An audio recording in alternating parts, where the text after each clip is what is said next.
Amados, eu gostaria de meditar com vocês sobre um tema, sobre um texto que eu já expus, acho que em Parque das Flores, e gostaria de compartilhar com os irmãos.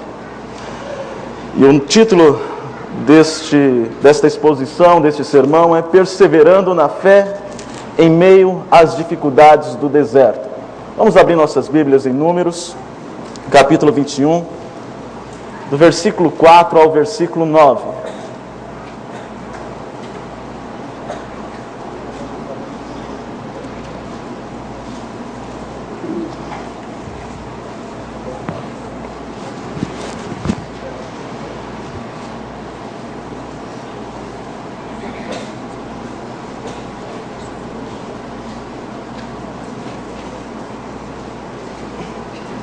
Números capítulo 21, versículo 4 ao versículo 9.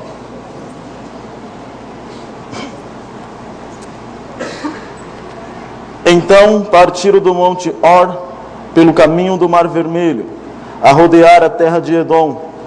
Porém o povo se tornou impaciente no caminho. E o povo falou contra Deus e contra Moisés: Por que nos fizeste subir do Egito, para que morramos neste deserto, onde não há pão nem água? E a nossa alma tem fastio deste pão vil. Então o Senhor mandou entre o povo serpentes abrasadoras, que mordiam o povo, e morreram muitos do povo de Israel. Veio o povo a Moisés e disse: Havemos pecado, porque temos falado contra o Senhor e contra ti. Ora ao Senhor e que tire de nós as serpentes. Então Moisés orou pelo povo. Disse o Senhor a Moisés: Faze uma serpente abrasadora, põe-na sobre uma haste, e será que todo mordido que a mirar, viverá. Fez Moisés uma serpente de bronze e a pôs sobre uma haste. Sendo alguém mordido por alguma serpente, se olhava para a de bronze, sarava. Ó Deus, tua palavra foi lida, e te pedimos a tua orientação, para que ela seja exposta fielmente, para que ela seja direcionada aos corações e que haja mudança para a glória e honra do teu santo nome. No nome de Jesus Cristo nós oramos. Amém. O pastor foi chamado para atender a um membro idoso de sua igreja que estava bastante doente. Quando perguntou a ele como estava se sentindo, o homem respondeu: Sinto-me fraco. De fato, pastor, algumas vezes estou fraco demais para orar e me preocupo com isso. Estou com medo, na verdade com muito medo, de que um destes dias eu esteja tão fraco que abandone a Cristo. O pastor então citou as palavras de Jesus em João 10, versículo 28. Eu lhes dou a vida eterna, jamais perecerão e ninguém as arrebatará da minha mão. Eu dou a vida eterna para as minhas ovelhas, jamais perecerão e ninguém as arrebatará da minha mão. O que nos mantém seguro até o fim, prosseguiu o pastor, não é a força de nossa mão segurando a dele, mas a mão de Cristo segurando a nossa. Louvado seja o nosso Deus, pois Ele nunca nos abandonará. Louvado seja Deus, porque Ele jamais abandonará o seu povo. E a Bíblia nos mostra que o Senhor sempre teve um povo. Ele teve Abel. Abel foi assassinado por Caim. Mas na descendência de Sete, esta começou a invocar o Senhor. Em Abraão, no capítulo 12 de Gênesis, o Senhor chama Abraão, faz uma promessa com ele, faz uma promessa para ele, faz uma aliança com ele, aliança essa que se estendia aos seus descendentes como povo do Senhor. E nós vemos no livro de Gênesis, do capítulo 12 ao capítulo 50, a aliança, a eleição de Abraão, a conservação providencial do povo de Deus por meio da vida de José. Mas, quando nós chegamos no Êxodo, a palavra de Deus vai nos dizer que enquanto os descendentes de Jacó, depois que foram morar no Egito, veio um rei depois de alguns anos, ou melhor, depois de muitos anos, que não conhecia José. E este rei, este faraó, ele escravizou o povo de Deus. E eles foram escravos durante séculos. E durante séculos eles foram oprimidos, chicoteados, eles foram torturados, eles viviam sob as ordens dos egípcios. Mas Deus, lá em Êxodo, vai levantar um homem, Moisés, para libertar o seu povo. E a palavra diz que ele faz isso porque ele se lembra da aliança que ele tinha feito com Abraão. Ele se lembra da promessa que ele tinha feito a Abraão, de dar ao povo uma terra que mana leite e mel. E não só isso, mas de abençoar todo o mundo por meio da descendência de Abraão, se referindo aí à vinda de Cristo, que sairia deste povo.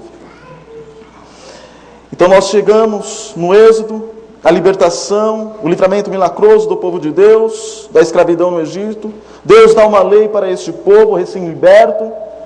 Essa lei ela é expandida no livro de Levíticos. Há uma ênfase na santidade de Deus. E então chegamos a Números. No livro de Números, nós percebemos que antes do Senhor cumprir a promessa da terra onde mana leite e mel, Ele leva o povo para o deserto. E o povo se torna peregrino durante 40 anos. E durante 40 anos, o povo passa por dificuldades, por adversidades. O povo se rebela contra Deus. E talvez você se pergunte, por que Deus não simplesmente cortava os laços? Por que Deus não corta os laços com este povo rebelde, com esse povo ingrato, que Ele havia libertado do deserto? Por que o Senhor não faz deste modo?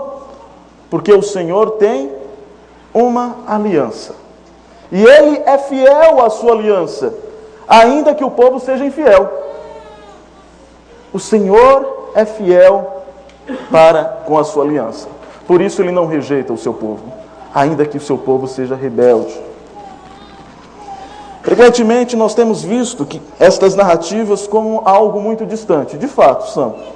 Mas algumas pessoas chegam a pensar que essas coisas que aconteceram nos 5 primeiros livros da Bíblia e em outros também, aconteceram há tanto tempo que talvez não tenha muito a ver conosco. Talvez tenha acontecido em outro mundo, em uma outra dimensão, lá em Nárnia. E você pensa, o que isso tem a ver comigo? Quais são as implicações de um povo estar vagando no deserto para a minha vida? O que isso tem a ver conosco? Nós vamos perceber que quando nós paramos para estudar essas histórias do antigo povo de Israel, nós vemos que temos muitas coisas em comum com eles. Que nós somos parecidos. Que nós temos atitudes semelhantes. Que somos oscilantes na fé, como o povo daquela época. Nos impacientamos nas provações. Nos rebelamos contra Deus. Mesmo que não seja de forma tão externa. E por vezes temos sido ingratos pela libertação que Deus nos outorgou em Cristo. Porque assim como aquele povo, nós fomos libertos de uma terra de escravidão. Nós fomos libertos das algemas do pecado, das amarras de Satanás, pelo sangue do Cordeiro. Mas, embora fosse prometido a nós uma terra que mana leite e mel, nós não chegamos ainda. O que nós estamos fazendo? Peregrinando no deserto. Até um dia chegar à terra prometida. E aí nós percebemos que temos algumas características com este povo. Hoje, irmãos, veremos 3 coisas. Primeiro, nos atentaremos aos atos do povo, a fim de entender quem somos. Através dos atos do povo, vamos perceber quem somos. Veremos também os atos de Deus, a fim de sabermos quem Deus é. E por fim, terceira parte, veremos as implicações práticas de conhecermos quem somos e quem é Deus, para que saibamos como agir na provação e para que lembremos que, apesar das nossas imperfeições, Deus jamais nos abandona. E por que Ele faz isso? Primeiro, os atos do povo. Quais são esses atos? O texto se inicia da seguinte forma: partiram do Monte Or, pelo caminho do Mar Vermelho, a rodear a terra de Edom. O que está acontecendo aqui? Bem, se você virar a página, for lá para o capítulo 20, no versículo 14, Êxodo 20, versículo 14, nós lemos: enviou Moisés de Cádiz mensageiros ao rei de Edom, dizer-lhe: assim diz teu irmão Israel, bem sabes todo o trabalho que nos tem sobrevindo. Como nossos pais desceram ao Egito, e nós no Egito habitamos muito tempo, e como os egípcios nos maltrataram, a nós e aos nossos pais. E clamamos ao Senhor, e Ele ouviu a nossa voz e mandou o anjo, e nos tirou do Egito. E eis que estamos em Cádiz, cidade nos confins do teu país. Deixa-nos passar pela tua terra. Esse era o pedido. Olha, nós saímos, estamos peregrinando pelo deserto, nós até então éramos escravos, e nós estamos querendo passar pelas suas terras. Os edomitas, eles eram descendentes de Esaú. Esaú era irmão de Jacó. E os israelitas eram descendentes de Jacó. Então eles tinham uma relação. Eles eram primos, na verdade, não é? Então eles pediram: olha, nós somos irmãos, deixa-nos passar pela terra de vocês. Qual é a resposta de Edom? Vocês não vão passar. Nós não vamos abrir os muros para tanta gente assim. Quem nos garante que vocês não vão se rebelar? Quem nos garante que vocês não irão nos atacar? Lembre-se daquela época, né? Você vê isso nos filmes, que tem aquelas cidades fortificadas, com muros em volta. Não era para qualquer um que eles abriam os portões. Eles tinham medo de abrir os portões, entrar uma nação gigante e destruir tudo. Então os edomitas disseram: vocês não vão passar.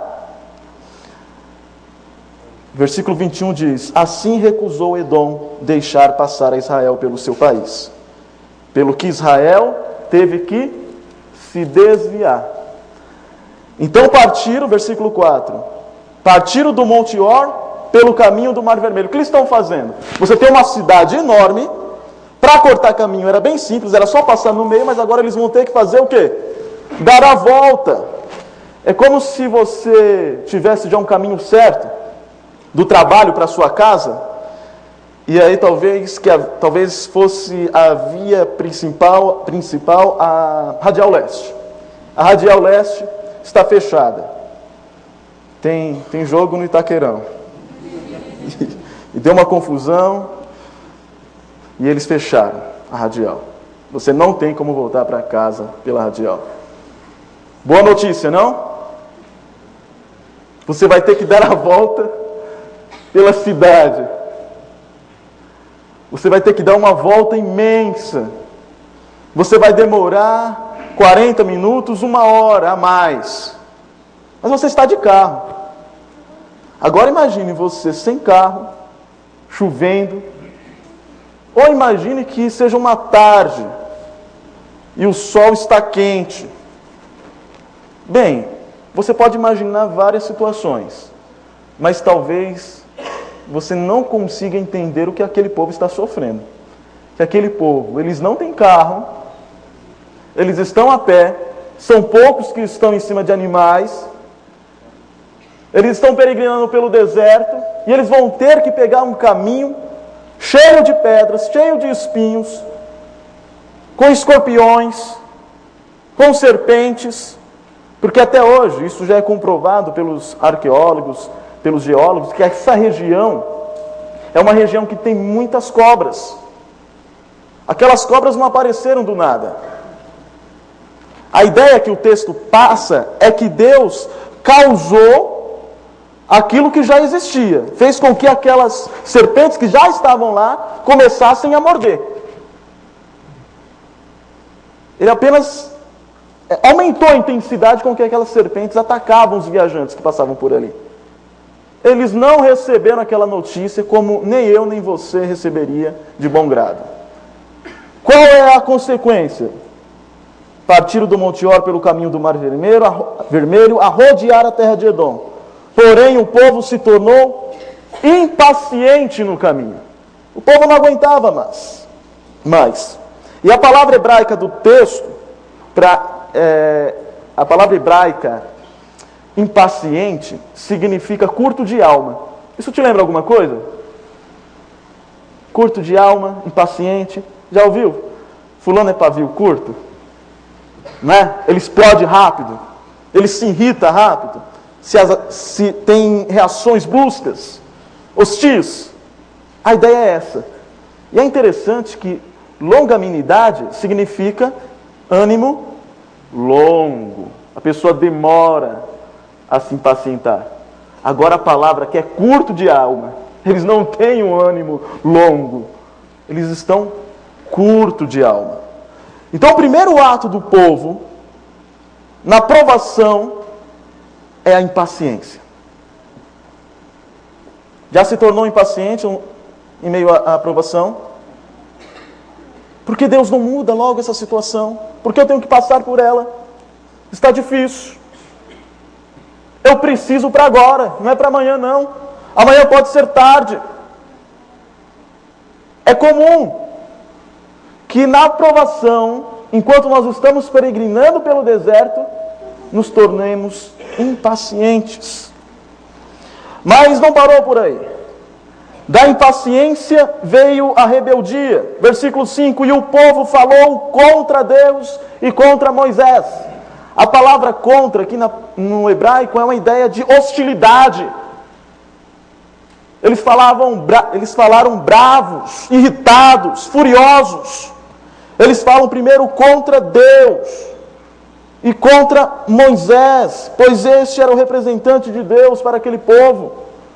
A impaciência os levou à rebeldia.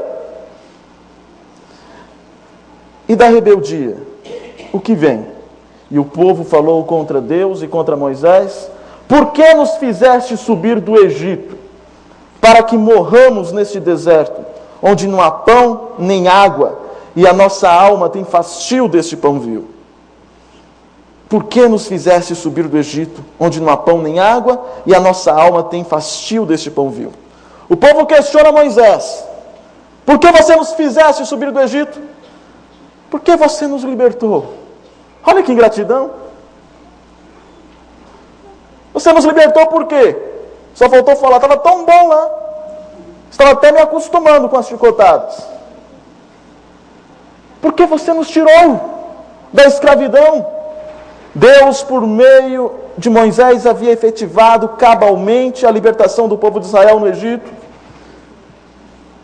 E este palavreado, esta frase, é uma expressão terrível de ingratidão. Para libertá-los, Deus havia demonstrado grandiosamente o seu poder no envio das 10 pragas, na abertura do Mar Vermelho. Deus havia resgatado o povo com mão poderosa. No deserto o povo teve sede. Deus fez com que a água saísse da rocha. O povo teve fome. Deus mandou um maná. O povo enjoou do maná. Deus enviou codornizes. O sol era escaldante. Tinha uma nuvem que dava sombra a eles. O frio era terrível à noite. Aquela nuvem se transformava numa coluna de fogo para aquecê-los. Os sapatos, as roupas cresciam com as crianças. Deus estava preservando o povo no deserto.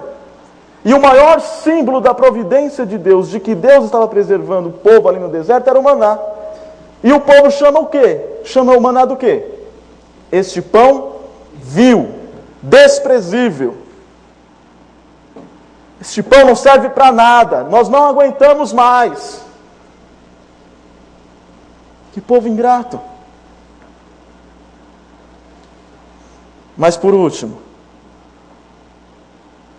o povo continua: você nos tirou do Egito para que morramos neste deserto. Deus tinha tirado o povo do Egito para que eles morressem no deserto? Era este o propósito? Era este o plano? Deus tinha tirado o povo do Egito para levá-los a uma terra que mana leite e mel. Eles estão acreditando na palavra de Deus? Não. E isso é o quê? Incredulidade. Impaciência, rebeldia, ingratidão, incredulidade. Parece um efeito dominó. Uma coisa está levando a outra. O povo se torna impaciente. A impaciência leva à rebeldia. A rebeldia faz com que eles se esqueçam daquilo que Deus fez por eles. Eles se tornam ingratos. E a ingratidão agora os leva à incredulidade. Eles tinham uma promessa, a terra de Canaã. O deserto fazia parte do roteiro de Deus, mas o destino continuava sendo Canaã. O povo, porém, duvida. O que vem depois da conclusão dos israelitas é o argumento de que naquele deserto não havia nem pão nem água. E o maná originário da providência divina era desprezível. Deus não havia desamparado o povo no deserto. Deus não havia chamado o povo para morrer ali. O destino era Canaã.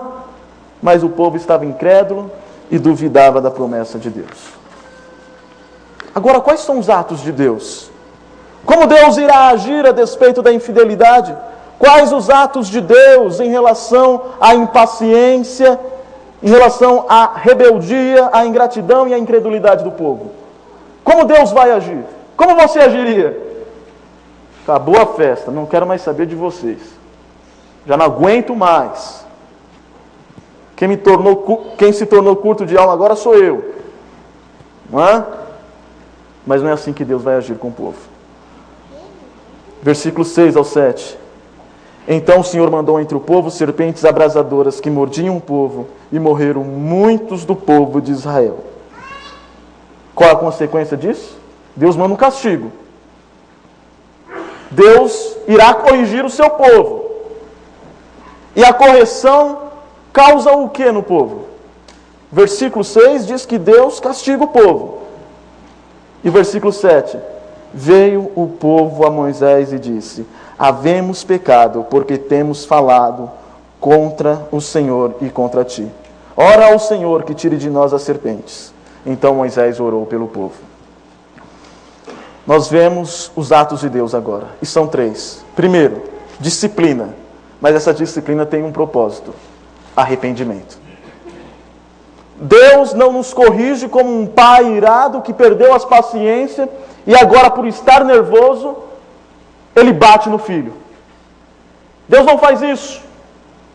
Deus tem um propósito com a disciplina. Deus tem um propósito com a correção.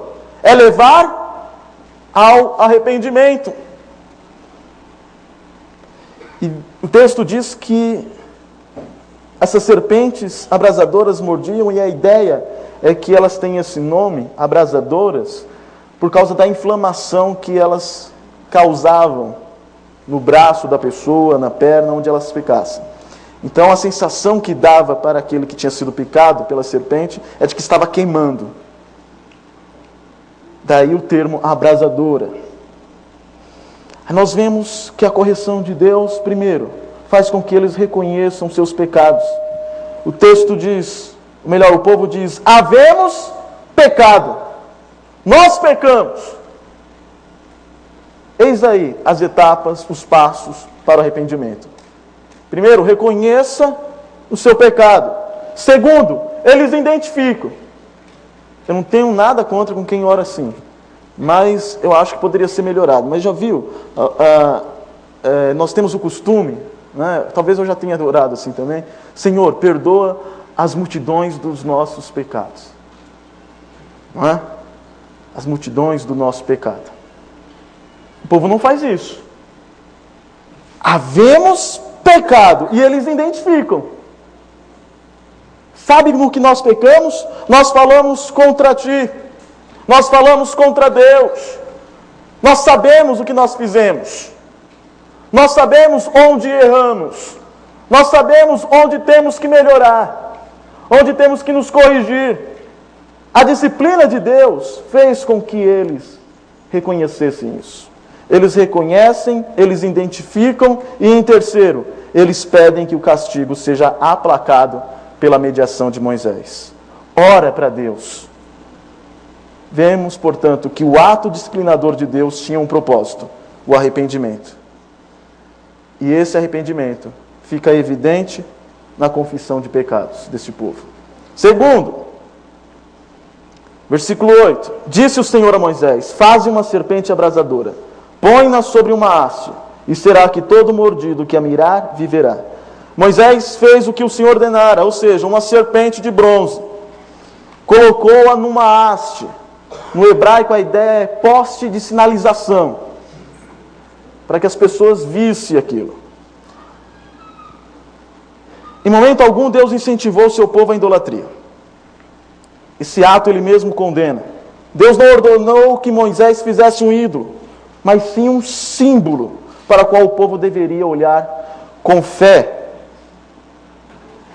Quando o povo atribuiu algum poder àquela serpente, nós vemos que lá em 2 Reis, capítulo 18, versículo 4, o rei Ezequias manda destruir. Então o objetivo não era a idolatria, não havia poder algum naquela serpente de bronze, era apenas um sinal da providência de Deus. E para que a pessoa olhasse para aquela serpente de bronze, ela deveria o quê? Crer na palavra de Deus. Enquanto a disciplina leva ao arrependimento, a providência de Deus, simbolizada pela serpente de bronze, os leva à fé. Porque eles haviam se tornado incrédulos. Somente aqueles que crescem iriam olhar para a serpente. Então Deus os livra, e esse livramento confirma a sua aliança. Deus livra aquele povo não porque aquele povo fosse bonzinho, legal. Não. Deus livra aquele povo, Deus age de forma providencial, porque Ele tinha uma aliança com aquele povo. Ele não poderia negar a sua aliança. Deus havia feito uma aliança e sabia que o homem era oscilante e incapaz de cumpri-la. Mas Deus jamais falharia em cumprir a sua aliança, pois Ele é fiel à sua palavra. Vocês já perceberam, né, que antigamente nós cantávamos aquele hino: Tu és fiel, fiel a mim. Mudaram a letra. Tu és fiel, fiel assim. A ideia é, Deus não é fiel a você. Deus é fiel à palavra dEle. E Ele prometeu que Ele faria bem a Abraão. Eu tenho uma aliança com Abraão. E eu não posso quebrá-la. Ainda que o povo seja infiel. Tá, e que isso tem a ver com nós? Primeiro, eles e nós. Assim como aquele povo, nós somos chamados de uma terra de aflição. Assim como aquele povo, nós éramos escravos do pecado e de Satanás. Nós, segundo Paulo, lá em Efésios capítulo 2, do versículo 1 ao 3, nós vivíamos segundo o curso deste mundo. Nós vivíamos segundo o príncipe da potestade do ar. Nós vivíamos segundo as inclinações da carne e dos pensamentos. E éramos, por natureza, filhos da desobediência, filhos da ira de Deus. Essa era a nossa situação, mas Deus nos livrou. Deus nos libertou dessa situação. Deus nos tirou da escravidão. Nós estávamos mortos em delitos e em pecados, mas Deus nos deu vida. Porque nós merecíamos? Não, por causa da sua graça, por causa da sua misericórdia. E agora? Ele não somente nos livrou, mas Ele também nos prometeu uma terra que mana leite e mel. A Canaã celestial. Mas enquanto o dia não chega, nós estamos vagando, pisando o chão duro do deserto, trilhando caminhos tortuosos, cheios de cardos, de espinhos e quem sabe de serpentes. Afinal, Jesus mesmo disse: no mundo tereis aflições. E quando somos provados, estamos sujeitos a cometermos os mesmos erros do povo hebreu. Nas provações podemos nos impacientar, a nossa impaciência pode nos levar à rebelião, a nossa rebelião nos leva à incredulidade, Você se esquece de tudo aquilo que Deus já fez por você, de como Ele te preservou até aqui. Você se esquece da mão bondosa do Senhor. E a incredulidade te leva, e a ingratidão te leva à incredulidade. Por todas as bênçãos, por todos os livramentos, e principalmente a salvação que temos em Cristo. Eles e nós somos parecidos, somos semelhantes. Irmãos, o exemplo que nós temos do povo de Israel não é um bom exemplo, não. A ideia não é expor esses atos para dizer, faça igual. Não. Se eles foram impacientes, nós, na tribulação, devemos agir como? Com longanimidade. Se na provação eles foram ingratos, nós devemos fazer o que na provação? Lembrar-nos de todo o bem que o Senhor fez por nós. Se você está doente, lembra do longo tempo que o Senhor te preservou com saúde. Seja grato por Ele. Se você está passando por dificuldade, lembre do tempo que o Senhor proporcionou, dando alegria para você. Eu lembro de um filme em que um pai perde uma filha de 12 anos e ele fica desesperado. Ele não quer mais ir à igreja, ele esbraveja, está decepcionado, frustrado, ele não aceita os planos de Deus, até que com o passar do tempo, ele é corrigido, ele é orientado, aconselhado, e no final do filme ele diz, eu não reclamo de Deus ter tirado a minha filha de 12 anos de mim, mas eu o louvo e o agradeço por Ele ter me dado o privilégio de viver 12 anos com a minha filha. E ela não pertence a mim, é bênção de Deus. E um dia eu a verei. Vocês já perceberam que quando Deus restaura a vida de Jó, Ele dá tudo em dobro, não é? As juntas de boi, os animais, os outros animais, Ele dobra. Não é? Mas quando chega nos filhos, Ele não dobra o número de filhos. Você pode ver no finalzinho. Ele não dá o dobro de filhos. Ele dá o mesmo número que ele tinha perdido. Por que Deus faz isso? Porque filho ninguém perde. É de Deus. E se todos fazem parte do povo de Deus, se a família faz parte do povo de Deus, você vai reencontrá-lo. O seu ente querido que você perdeu. Nas provações devemos ser gratos por Deus. Gratos por tudo, pelo bem que Ele nos deu. Não devemos nos impacientar, não devemos nos rebelar e não devemos duvidar. Porque assim como Ele cuidou de nós no passado, Ele há de cuidar de nós. Ele há de continuar cuidando de nós. Deus não mudou, Deus tem o seu povo. Povo este que foi escolhido por Ele mesmo na eternidade. Ele tem uma aliança conosco. Aliança esta que Ele há de cumprir. Neste mundo seremos provados. Se na provação nos rebelarmos, não seguirmos os preceitos de Deus, Ele vai quebrar essa aliança? Não. Ainda que sejamos oscilantes, ainda que falhemos, Ele não quebra a sua aliança conosco. Mas Ele vai nos corrigir. Se você errar, se você cair, Ele não vai fechar os olhos, Ele não vai fingir que nada aconteceu. Ele vai te corrigir, porque Ele corrige o filho rebelde. Ele corrige a quem ama. Em Hebreus capítulo 12, a partir do versículo 4, o autor vai dizer, e a correção, no momento em que ela acontece, ela não parece motivo algum para alegria. Já vi alguma criança apanhando e rindo? Estou gostando? Só se ela quiser apanhar mais, né? Tem criança que é rebelde, né? Mas isso é uma exceção, não acontece sempre. Porque o castigo, no momento, parece não trazer frutos de alegria algum. Quando nós pecarmos, nós nunca vamos nos alegrar com o nosso pecado.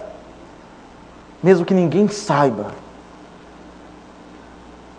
Olha que Paulo diz lá em 2 Coríntios, capítulo 7, versículo 10. Se você peca, se você está entristecido com este pecado, angustiado, graças a Deus por isso. 2 Coríntios, capítulo 7, versículo 10. Porque a tristeza, segundo Deus, produz arrependimento para a salvação, que a ninguém traz pesar, mas a tristeza do mundo produz morte. Se você está triste pelo seu pecado, isso vem de Deus, e essa tristeza vai levá-lo ao arrependimento. A disciplina divina visa nos levar ao arrependimento pela nossa rebelião. Se nas provas nos tornamos incrédulos, a providência de Deus nos conduzirá à fé. E quando formos libertos dos abismos que cavamos com os nossos próprios pés, quando nós formos libertos de nós mesmos, nós saberemos que Ele faz isso, que Ele nos liberta, porque Ele tem uma aliança conosco. E Ele prometeu que Ele sempre nos fará bem, por amor a Ele mesmo. Interessante, né? Que Deus nos faz bem por amor a Ele mesmo. Talvez você pense, mas que Deus egoísta? Talvez você imagine fazer bem a mim por amor a Ele. É melhor Ele fazer bem a você por amor a Ele, do que Ele esperar algum bem em você para te fazer algum favor.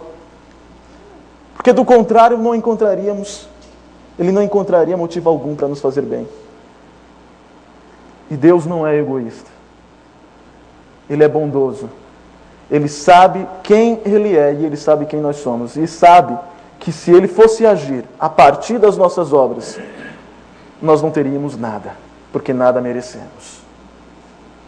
Isaías 48, do versículo 9 a 11, esta verdade fica muito clara. O profeta, inspirado pelo Espírito Santo,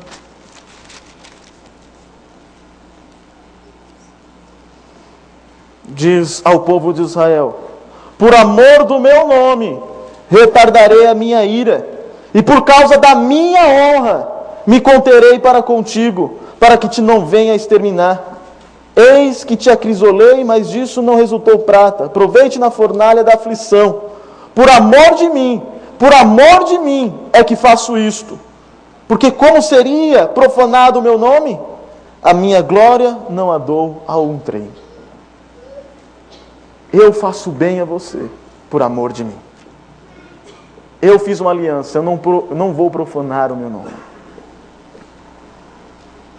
Do mesmo modo, Paulo ele vai dizer: quem nos separará do amor de Deus?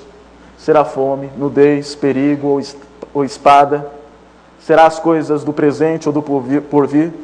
Ele vai dizer: nada nos separará do amor de Deus que está em Cristo Jesus. Interessante, né? Deus te ama por causa de Cristo Jesus. Deus jamais vai te abandonar. O amor dele por nós jamais vai acabar, porque Ele nos ama em Cristo, e Cristo é perfeito. Eis a base do amor de Deus para conosco. É em Cristo Jesus, por tudo aquilo que Ele fez por nós, pagando o preço da nossa rebelião, se tornando uma maldição no nosso lugar, para que nós fôssemos inteiramente aceitos e amados por Deus. Não por aquilo que somos, não por aquilo que nós fazemos, mas por aquilo que Cristo fez na cruz. Se alguém te perguntar: você é salvo pelas obras? Você responderia como? Claro que sim, pelas obras de Cristo. Eu dei um susto em vocês, né?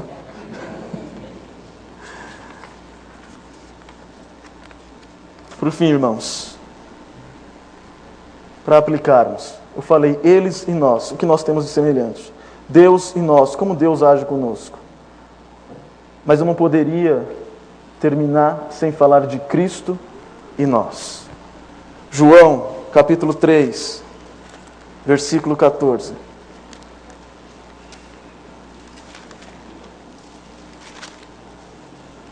João capítulo 3, versículo 14. E do modo por que Moisés levantou a serpente no deserto, assim importa que o Filho do Homem seja levantado, para que todo que nele crê tenha a vida eterna. Interessante. Já imaginou que a serpente de bronze era símbolo de Cristo? Que é a expressão da providência de Deus para aquele povo, fazia uma ligação para a maior providência de Deus para o mundo, que é o próprio Cristo. Que aquele símbolo da antiga aliança estava fazendo menção a um símbolo maior da nova aliança. Nova aliança esta que acontece por causa do sangue de Cristo. Não é assim que Jesus diz lá na ceia? Este é o sangue da nova aliança. E vamos ver agora, rapidamente, quais são os contrastes entre aquela serpente de bronze e Cristo que é levantado na cruz. Em ambos os casos, a morte é consequência do pecado. Por que o povo estava morrendo? Porque o povo tinha pecado. E o texto aqui em João diz: porque assim como Moisés levantou a serpente no deserto, assim importa que o Filho do Homem seja levantado, para que todo que nele crê tenha a vida eterna. Do mesmo modo que aquelas pessoas estavam morrendo, aqueles que estão fora de Cristo hoje estão mortos em delitos e pecado. E para que eles tenham uma vida eterna, eles têm que olhar para quê? Para a serpente de bronze? Olhem para Cristo. E para que você olhe para Cristo, você tem que crer. Creia em Cristo como o único e suficiente Salvador. Assim como os homens mordidos pelas serpentes morriam, assim também os homens mordidos pela serpente satânica deviam sofrer a morte espiritual. Pois quando Adão e Eva foram enganados pela serpente maligna, o pecado trouxe a morte. Romanos 6, versículo 23, o salário do pecado é a morte. Em ambos os casos, é o próprio Deus que, em sua graça soberana, oferece uma solução para o pecado. Não foi ideia de Moisés a serpente, foi de Deus. Não foi ideia de homem algum, Jesus Cristo, mas foi ideia de Deus para salvar o homem pecador. Assim como a serpente levantada foi um ato de Deus, da sua providência graciosa, o mesmo ocorre quando Ele envia o seu Filho. O sacrifício de Cristo é o antídoto para curar aqueles que foram contaminados pelo veneno do pecado. Não há outro em que há salvação, senão somente Cristo. Somente em Cristo há salvação. É para Ele que os pecadores devem olhar. Em ambos os casos, a solução graciosa de Deus consiste em algo ou alguém que deve ser colocado à vista de todos. A serpente no poste é um retrato da maldição de Deus, né? Talvez você pense assim, ele poderia colocar um outro animal, né? Mais bonito, mas justamente uma serpente, e eles estavam morrendo por causa de uma serpente, e é uma serpente que se torna símbolo de providência. A mesma coisa acontece com Deus, com Cristo. Porque o texto bíblico dizia: maldito aquele que for pendurado no madeiro. Assim como a serpente de bronze era símbolo de maldição, Cristo na cruz era um símbolo de maldição. A maldição, a ira de Deus tinha caído sobre ele. O inferno subiu até a cruz. Ele absorveu todo o cálice da ira de Deus.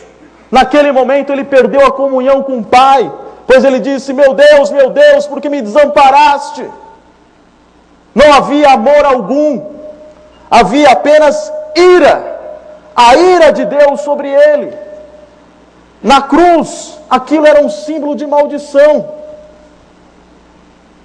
Maldito aquele que for pendurado no madeiro. E Paulo vai dizer lá em Gálatas: ele se fez maldição por nós. Ele se fez pecado por nós. Os nossos pecados, o símbolo de quem nós somos, estava ali na cruz. Mas a dívida que nos era contrária foi cravada na cruz. E ele gritou: está consumado, está pago. A tarefa foi cumprida. Aqueles por quem eu morri não devem mais nada. Eu paguei. Eu me fiz pecado. Não pecador, mas pecado. Me fiz maldito por amor aos meus eleitos, por amor de todos aqueles que creem em meu nome. Na realidade, a serpente não é uma figura de nosso Senhor, mas é a figura do pecado carregado sobre Cristo na cruz. Jesus Cristo na cruz se fez maldito em favor dos seus eleitos, tomando sobre si substitutivamente a maldição do pecado e redimindo-nos e justificando-nos pelos seus méritos no madeiro. O servo sofredor, pelas suas pisaduras, nós fomos sarados. Ele nos justificou. Em ambos os casos, todos aqueles que com fé olham para aquele que foi levantado, são curados. Mas existe uma diferença. Lá no Antigo Testamento, aqueles que olhavam para a serpente, eles viviam. Mas depois eles morriam, não morriam? Ia ter que morrer uma hora, né? De velhice ou de uma outra doença. Ou quem sabe da picada de uma outra cobra. Não é? Mas a vida que o Filho do Homem dá é uma vida eterna. É a garantia de que nós entraremos na terra que manda leite e mel. Na terra que Ele nos prometeu. E o que faz o céu não são as ruas de ouro, não são os rios de cristais, mas a presença do nosso Salvador. E quando nós fecharmos os nossos olhos aqui, abriremos no céu, saberemos que a nossa peregrinação no deserto acabou. E Ele vai enxugar todas as lágrimas. Ali não haverá luto, não haverá dor, nem morte, porque todas essas coisas passaram. Chegamos então ao fim. Deus não te promete uma vida aqui no deserto de mar de rosas, mas Ele te promete uma chegada segura. Ele não te promete ausência de cruz, mas Ele te promete certeza de coroa da vida eterna. Em momentos de prova, o exemplo do povo de Israel deve ser evitado. No lugar da impaciência, tenhamos longanimidade, gratidão, fé em Deus. Mas se cairmos, Ele há de nos corrigir, e Ele nunca nos abandonará, ainda que a sua correção seja dolorosa. Ele nos ama exatamente como nós somos, mas Ele se recusa a nos deixar como estamos. Ele quer que sejamos simplesmente como Jesus. Mas Ele jamais nos abandonará, pois o que nos mantém seguros até o fim não é a força de nossa mão segurando a dele, mas a mão de Cristo segurando a nossa. Louvado seja Deus, pois Ele nunca nos abandonará. Oremos. Ó Deus, nós te agradecemos pela Tua palavra, que nos mostra como nós devemos proceder em meio às tribulações, adversidades, provações que teremos aqui no deserto. Obrigado, ó Pai, por sabermos que ainda que sejamos oscilantes, o Senhor jamais nos abandona, por causa do seu sinal da Tua providência, que é Cristo Jesus. Pois um dia o Senhor abriu os nossos olhos, para que nós olhássemos para a Tua providência, para Cristo. E quando nós olhamos para Cristo Jesus, Ele preencheu o nosso ser, pagou os nossos pecados e nos concedeu a vida eterna. A certeza de que um dia nós pisaremos na terra que mana leite e mel. Obrigado, Senhor, porque Tu és a nossa alegria, o nosso consolo. Que nós, ó Pai, vivamos, que nós peregrinemos neste mundo, olhando firmemente para o autor e consumador da nossa fé, que é Cristo Jesus. Obrigado, Senhor, porque o Senhor jamais nos abandona, o Senhor jamais nos desampara. Nós Te louvamos e nós Te agradecemos por isto. Que o Teu povo, ó Pai, saia daqui com um coração grato e esperançoso pelos Teus cuidados, certos de que o Senhor há de nos preservar no deserto, há de suprir todas as nossas necessidades. E um dia nós estaremos contigo, pois nós podemos dizer, assim como o apóstolo Paulo, que estamos certos de que o Senhor irá nos levar com segurança ao Teu reino celestial. Amém. Obrigado, ó Deus. Oramos no nome santo de Jesus Cristo. Amém. Amém. E agora, meus amados irmãos, que a graça maravilhosa do nosso Senhor Jesus Cristo, que o amor imensurável de Deus Pai, que as consolações benditas do Santo Espírito habitem abundantemente em vossos corações para todos sempre. Amém.